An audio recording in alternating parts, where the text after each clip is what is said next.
Sobre fundo grafite, um triângulo branco à esquerda com a palavra graduação. Disciplina Estruturas de Dados. Caros alunos, sejam bem-vindos para a aula de hoje. Na aula de hoje nós vamos falar sobre conceitos de tabela hash. O professor Ulisses Martins Dias é visto dos ombros para cima em frente a uma parede clara. A tela é dividida entre uma apresentação de slides com fundo cinza claro, à esquerda, e a imagem reduzida do professor, à direita. No primeiro slide, o nome da disciplina e o tema da aula, conceitos de tabela hash.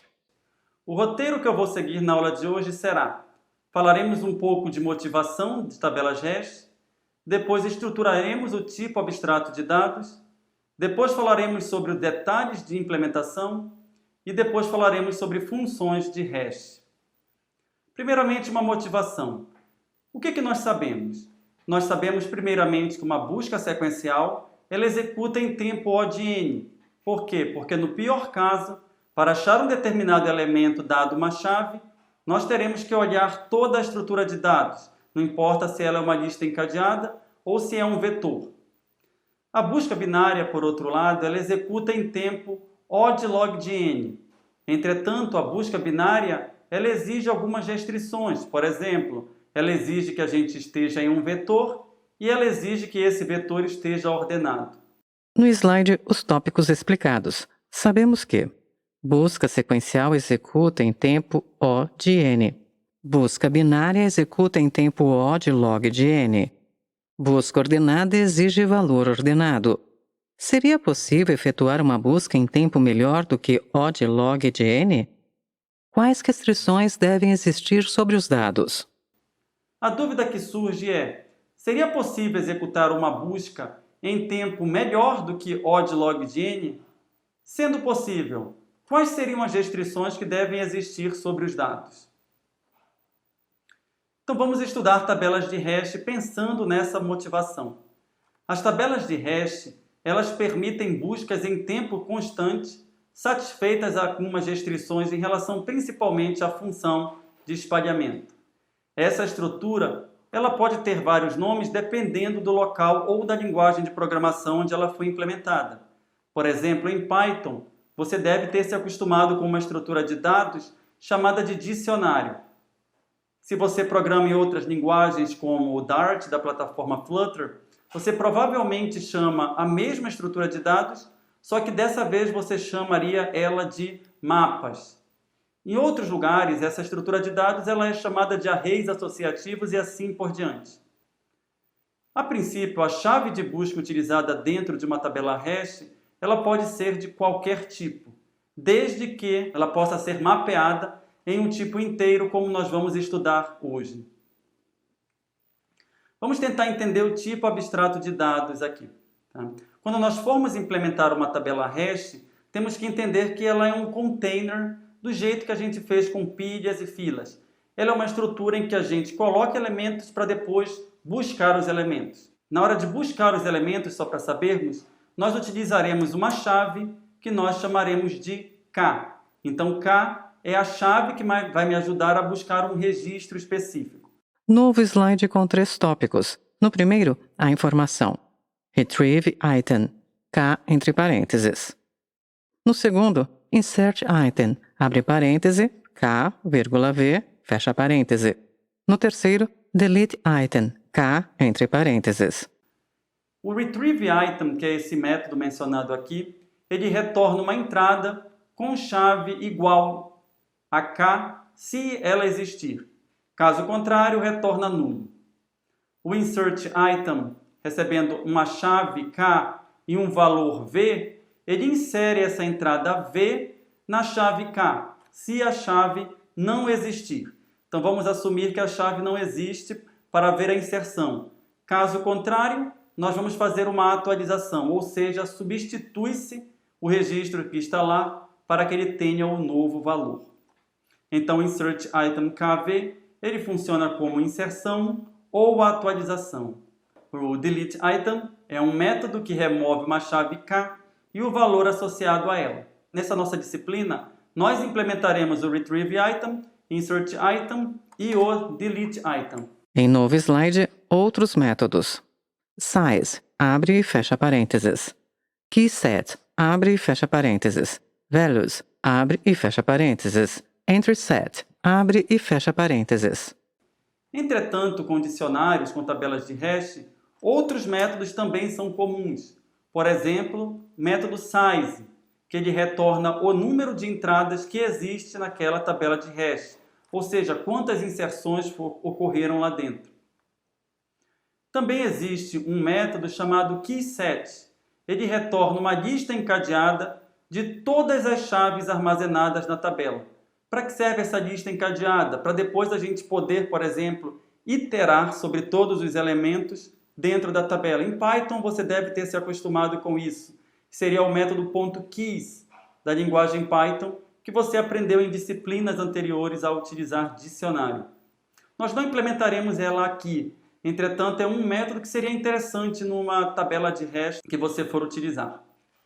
Values, ele retorna uma coleção contendo todos os valores associados com as chaves armazenadas na tabela hash. Ou seja, é uma maneira de você conseguir obter todos os valores sem a necessidade de passar as chaves. E o entrySet, um último método aqui, é o que retornaria uma coleção contendo todas as entradas do tipo chave-valor da tabela. Então, esses métodos desse slide aqui são os que nós não implementaremos. Nessa disciplina, o nosso escopo vai ser apenas os métodos do slide anterior, ou seja, busca, inserção e remoção de elementos. Vamos falar um pouco sobre detalhes de implementação. Nós queremos que a busca, que a inserção e que a remoção ocorram em tempo constante. Nesse caso, como eu faço para conseguir achar um endereço de onde está o registro a partir de uma determinada chave?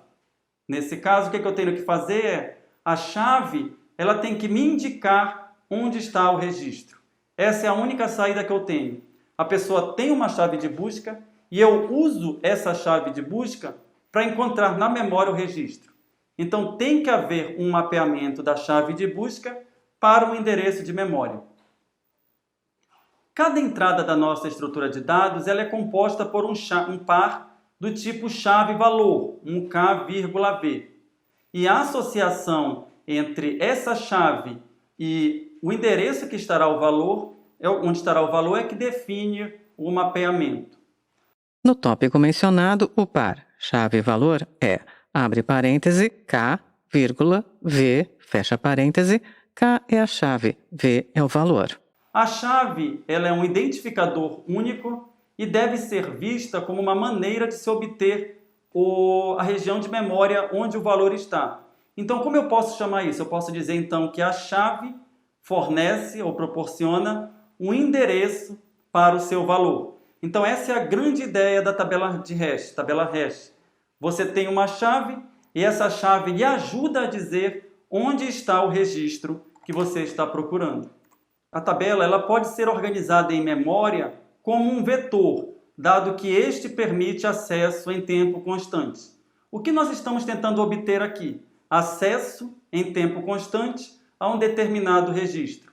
Então, dado que eu tenho um índice de um registro, qual é a estrutura de dados que eu posso obter o registro em tempo constante? É um vetor. Então, é isso que nós utilizaremos para implementar internamente uma tabela de hash, um vetor. O que eu preciso fazer, então?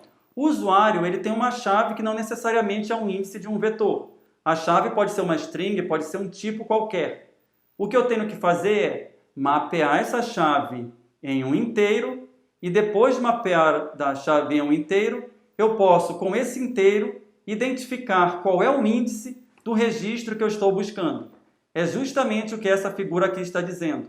Abaixo dos tópicos explicados, uma figura. À esquerda, as palavras strings, objetos, inteiros e floats. De cada uma delas, parte uma seta em direção à boca de um funil. À direita, conectado a um tubo nomeado como função de mapeamento. Na saída do funil, uma seta indica a palavra inteiro. Na sequência, o professor indica as palavras à esquerda da figura e circula cada uma delas. A chave que está desse lado de cá, ela pode ser uma string, pode ser um objeto, pode ser até mesmo um inteiro, pode ser ponto flutuante, desde que eu possa mapear essa chave em um inteiro. Por quê? Porque como eu estou utilizando uma implementação em um vetor, esse inteiro é que vai me ajudar a identificar a posição na memória do registro que eu estou procurando. Então, seja H a função que faz realmente o mapeamento, também chamada função de espalhamento, e K a chave, o endereço de memória será dado por HK. Então, é essa notação que eu utilizarei para dizer qual é o endereço de memória. H de K. Se os valores retornados por H de K forem bem distribuídos em um intervalo entre 0 e n-1, então precisaremos apenas de um vetor de capacidade n para guardar todos os registros. Então, na aula de hoje, vamos assumir primeiramente a ausência de colisões, ou seja, duas chaves diferentes que mapeiam para o mesmo inteiro pela função de mapeamento. Vamos supor que não temos colisões. Então, assumindo a ausência de colisão, a estrutura básica que eu vou mostrar agora seria suficiente. Novo slide com o esquema seguido de um vetor com 11 elementos, composto por índices de 0 a 8, reticências e o valor n-1. No esquema, legenda chave 1, ponteiro para a direita, função de mapeamento H, ilustrado por um funil na horizontal e com a boca para a esquerda, ponteiro indica o índice 4.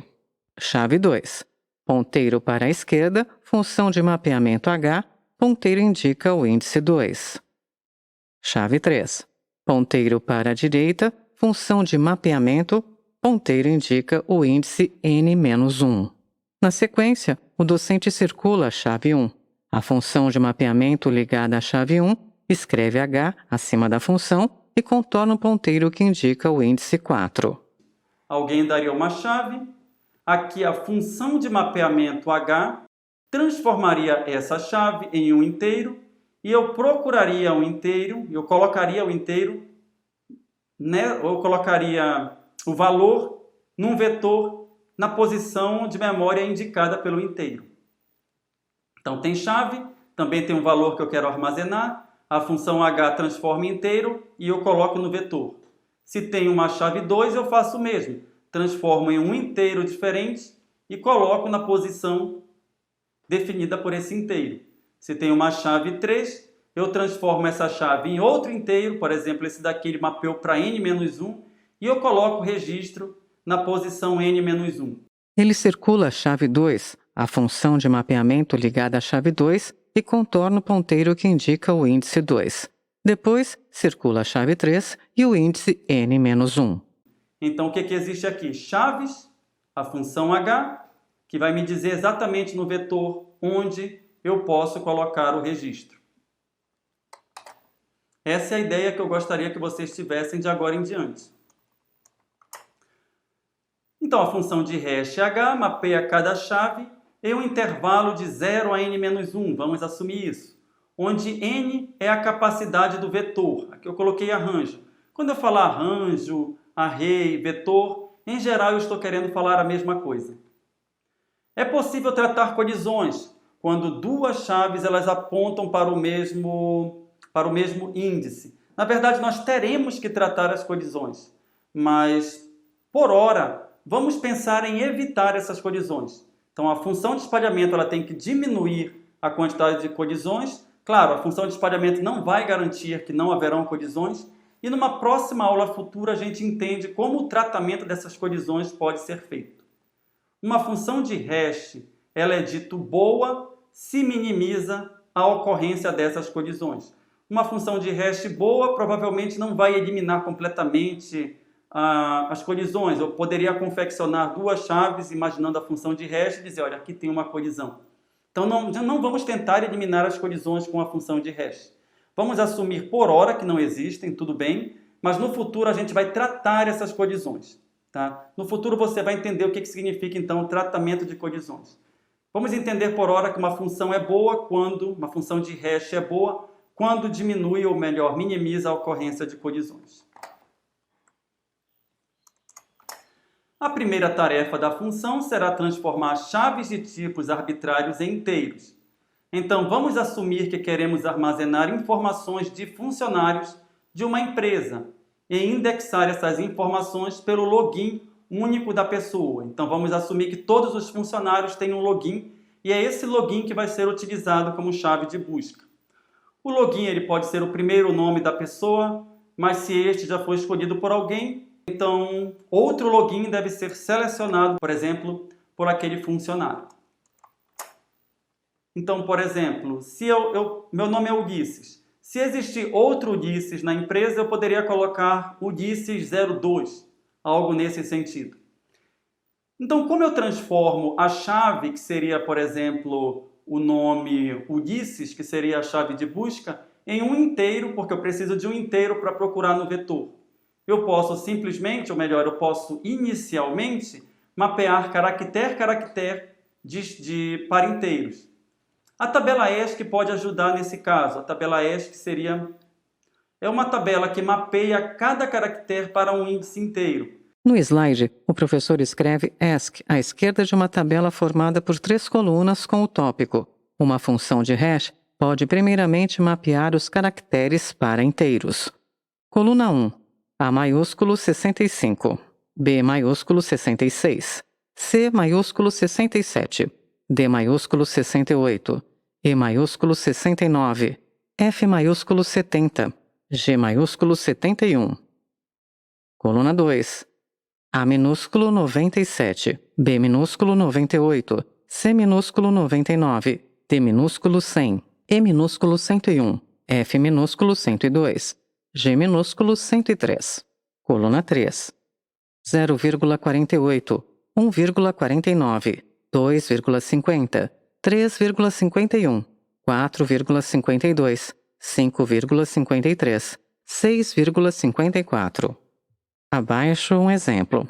Linha 1. Ulisses, U mais L mais I mais E mais 3 asterisco S. Linha 2. 117 mais 108 mais 105 mais 101 mais 3 asterisco 115 igual 776. Por exemplo, o A maiúsculo teria um índice 65. O B maiúsculo seria associado ao inteiro 66. O A minúsculo seria o 97, o B minúsculo seria o 98. O número 0 seria o 48. O número 1 seria o 49 e assim por diante. Então, se eu quero mapear o nome Ulisses em inteiro, o que é que eu faço? Eu pego o valor do U, somo com o valor do L, somo com o valor do I, somo com o valor do E e somo com o valor do S multiplicado 3 vezes. Por quê? Porque o Ulisses tem 3 S's. Tá? E isso seria transformado em um inteiro. Ele destaca o valor 776. Então, se eu quero obter as informações do Ulisses, eu procuraria, dentro de um vetor, no índice 776. E eu conseguiria isso em tempo constante. Por quê? Porque eu consigo mapear o nome Ulisses em inteiro em tempo constante. Na verdade, seria um tempo que depende do tamanho da string. Mas vamos assumir que o tamanho da string ele é limitado por um K. Tá? Vamos assumir, olha, não pode ter um login maior do que K, o que é comum, tá? Só para poder dizer que é tempo constante. Então, nós podemos mapear qualquer login inteiro. Por exemplo, Ulisses seria o 776, Daniele seria 830, Amanda seria 610, Cleópatra seria 1218.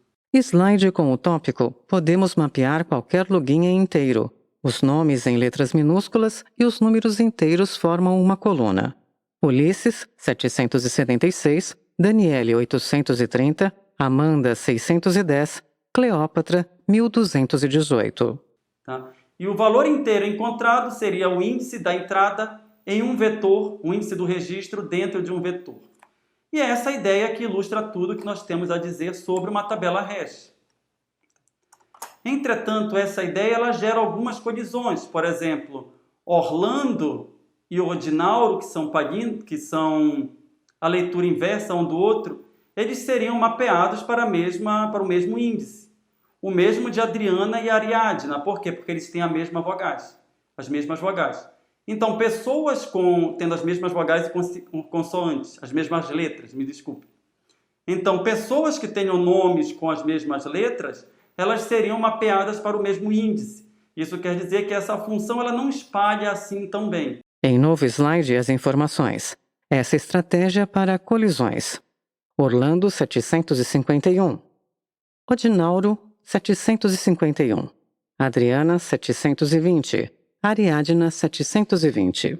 Abaixo, o segundo tópico. Uma função de hash melhor levaria em conta a posição dos caracteres C de I na cadeia C, igual, abre parêntese, C de 0, C de 1, C de 2, reticências, C de K menos 1, fecha parêntese. E uma fórmula, C de 0A elevado a K menos 1, mais C de 1A elevado a K menos 2, mais C de 2A elevado a K menos 3, mais reticências, mais C de K menos 2A elevado a 1, mais C de K menos 1. A seguir, o professor sinaliza o nome Orlando e usa-o como exemplo. Uma função de hash que seria melhor, ou que espalharia os números de uma maneira melhor, seria aquela que levasse em conta a posição dos caracteres. Por exemplo, levasse em conta que aqui o O está na primeira posição e deve ter um valor diferente do último O. Como eu posso fazer isso? Eu posso assumir primeiramente que o nome é uma cadeia ao invés de um saco de caracteres, e daí eu posso colocar uma fórmula que leve em conta o índice de cada um dos caracteres. Por exemplo, vamos chamar esse primeiro caractere aqui de C0, esse segundo caractere aqui de C1, esse terceiro caractere de C2 e assim por diante. Então, para gerar um inteiro, eu poderia usar uma fórmula como essa daqui. Ele desenha uma chave aberta à esquerda da fórmula, onde eu teria que atribuir um valor para A. Por exemplo, eu colocaria o valor do O em inteiro, algo como o H do O, vezes um A, por exemplo, que seria 3, elevado a K menos 1. O que é o K? É o tamanho da string. 1, 2, 3, 4, 5, 6, 7. Seria 3 elevado a 6. Mais o H do R, vezes 3 elevado a 5, mais, e assim por diante. Seria uma nova função que agora leva em conta a posição dos caracteres. Isso para algum A diferente de 0 ou de 1. O docente escreve no mesmo slide. H de O, asterisco, 3 elevado a 6, mais H de R, 3 elevado a 5, mais reticências. No slide seguinte, os exemplos para A igual 3. Orlando, O 111 vezes 729 mais R 114 vezes 243 mais L 108 vezes 81 mais A 97 vezes 27 mais N 110 vezes 9 mais D 100 vezes 3 mais O 111 vezes 1 igual 121.389. Odinauro, O 111 vezes 729 mais D 100 vezes 243 mais N 110 vezes 81 mais A 97 vezes 27 mais L 108 vezes 9 mais R 114 vezes 3 mais O 111 vezes 1 igual 118.173. A seguir, o professor circula os índices 121.389, 118.173. E o que isso faria? Por exemplo, para A igual a 3, Orlando, utilizando essa função, ele geraria um índice 121.389, enquanto que Odinauro levaria ao índice 118.173, ou seja, agora Orlando e Odinauro, como essa minha segunda função de hash, eles levam a índices diferentes. Um valor de A alto, quando eu digo alto, por volta de 33, 37, 39 ou 41, notem que eu estou escolhendo primos aqui, tende a diminuir o número de colisões para algumas poucas. Normalmente, estudos mostram que se a gente pega, estudos para a língua inglesa, 50.000 palavras, por exemplo, em alguns livros, isso é bem documentado em livros de estruturas de dados, um valor por volta de 41 gera no máximo aí umas 7 colisões. utilizando essa função. Então, 7 colisões quer dizer, olha, no máximo você vai ter que encontrar o índice, usando a função em tempo constante, e daí você procura em mais 7 elementos, de um por um, até conseguir encontrar aquilo que você quer. O que já é muito bom, isso quer dizer que existe um tempo aí constante em que eu posso obter esses elementos, assumindo realmente que o máximo de colisões seria 7. Em novo slide, a informação. Neste caso, é possível fazer com que cada endereço tenha espaço para mais de uma entrada. Abaixo, um vetor com 11 elementos. Índice 0, 6 entradas. Índice 1, vazio. Índice 2, uma entrada. Índice 3, vazio. Índice 4, 3 entradas. Índice 5, uma entrada. Índice 6, 2 entradas. Índice 7, vazio. Índice 8, uma entrada. Índice reticências, vazio. Índice n-1, 2 entradas. Acima do vetor, o esquema. Chave 1, ponteiro para a direita, função de mapeamento, ponteiro indica o índice 4 com 3 entradas. Chave 2, ponteiro para a esquerda, função de mapeamento, ponteiro indica o índice 2 com 1 entrada. Chave 3, ponteiro para a direita, função de mapeamento, ponteiro indica o índice n-1 com 2 entradas. Por que isso seria possível? Porque nesse caso é possível fazer com que cada endereço de memória tenha espaço para mais de uma entrada, ou seja, na posição 0 eu vou colocar 6 entradas no máximo, na posição 1 também.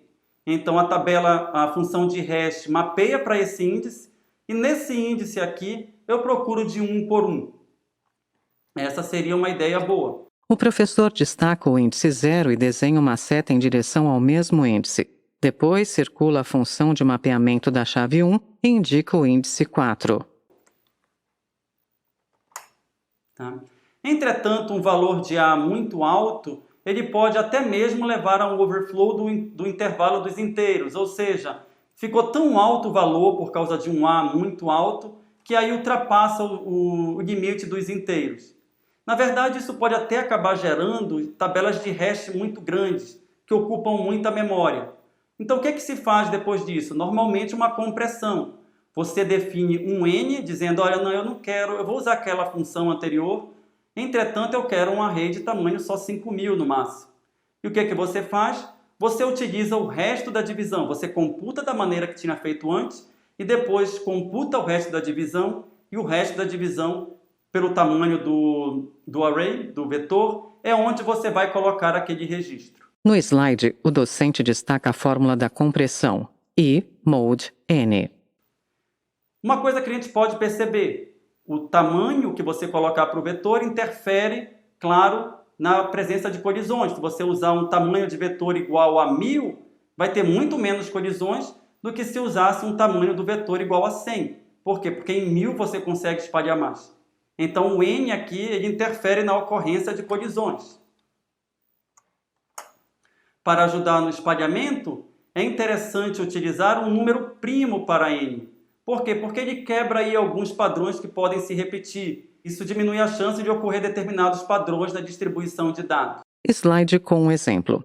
Se temos as chaves abre chave 200, 205, 210, 215, 220, reticências 600, fecha chave. Com n igual 100, cada chave irá colidir com várias outras chaves. Com n igual 101, não teremos colisões. Por exemplo, supondo que as chaves de uma determinada aplicação eram 200, 205, 210 até 600.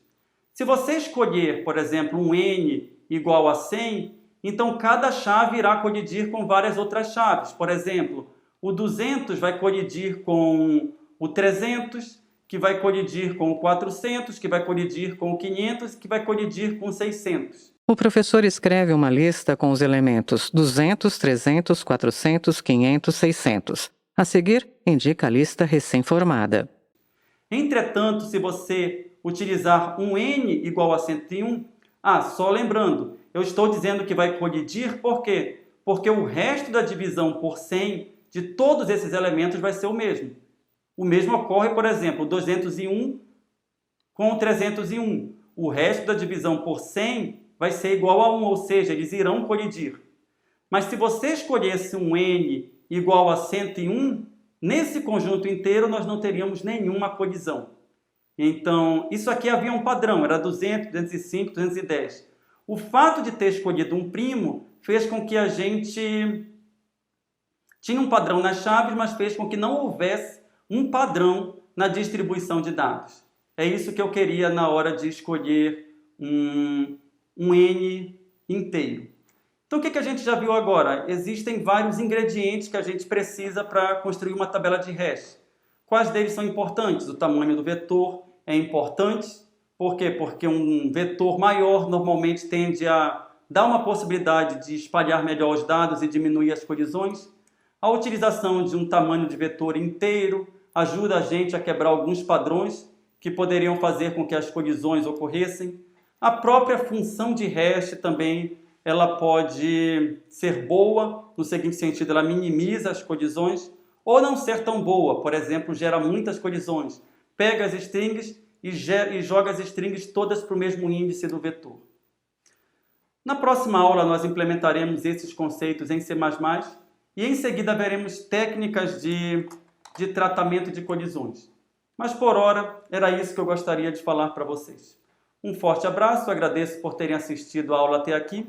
Se teve alguma coisa que não ficou muito clara na aula de hoje, eu recomendo que vocês assistam um vídeo novamente. Então, até uma próxima oportunidade. Linhas retas se cruzam em um esboço das letras T e V, que são preenchidas em vermelho e compõem o logo da Univesp TV, Universidade Virtual do Estado de São Paulo, univesptv.com.br.